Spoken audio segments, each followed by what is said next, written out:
High cute people, আজকে চলে এসেছি কাপলদের একটা কম্বো সেট নিয়ে, যেটা আমি আগে কোনোদিন করিনি, এই প্রথম করব। যেহেতু লেডিস ফার্স্ট, তাই আজকে দেখাবো কুর্তিটা। এটা নিয়েছে সাইনি ম্যাম, পাঞ্জাবির সাথে ম্যাচিং করে ডিজাইনটা করতে বলেছিল।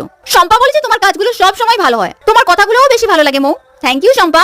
অনন্যাদি বলেছে হাই, কেমন আছো, তোমার ভিডিও আমার খুব ভালো লাগে। থ্যাংক ইউ দি ভাই। তোমাদের অনেকের প্রশ্ন আমি কেমন আছি, ভিডিও কেন আসছে না, এটা ওটা। প্রথমে বলি আমি একদম ঠিক ও সুস্থ আছি। তোমরা সবাই সুস্থ আছো তো? বলেছিলাম না কয়েক সপ্তাহ ভিডিও ইরেগুলার হবে, আমার এবং আমার স্টুডেন্টদের এক্সাম আছে। এই মাত্র কালকে একাডেমির এক্সাম শেষ হলো, এরপরে আমার পালা। ভয় টেনশন সবকিছু চলছে আমার ভেতরে, কি আর বলি তোমাদের। কিন্তু তোমাদের এত এত ভালোবাসা দেখলে খুব ভালো লাগে। পরীক্ষক তো আর তোমাদের মতো নয় যে বলবে তুমি খুব ভালো তাই পাস পাস বেশি নম্বর দিয়ে দেবো। সত্যি আমি জানি না গো পরীক্ষায় আমাকে কি কি আঁকতে হবে। ভাবছি ছোট বাচ্চাদের মতো সেজে চলে যায়, ভাবে ছোট তাই সব কিছু দিয়ে দেবে, আর আমিও নেচে নেচে হেঁকে চলে আসবো। মুখে এত মজা করছি কিন্তু ভেতরে টেনশনে মরে যাচ্ছি ইয়ার। আই থিঙ্ক নেগেটিভিটিকে দূর করা উচিত। আমার তো গড আছে, যা হবে ভালো হবে, নো টেনশন। এইটা করতে ফুল লুক কেমন লেগেছে জানিও। দেখা হচ্ছে অন্য কোনো ভিডিওতে।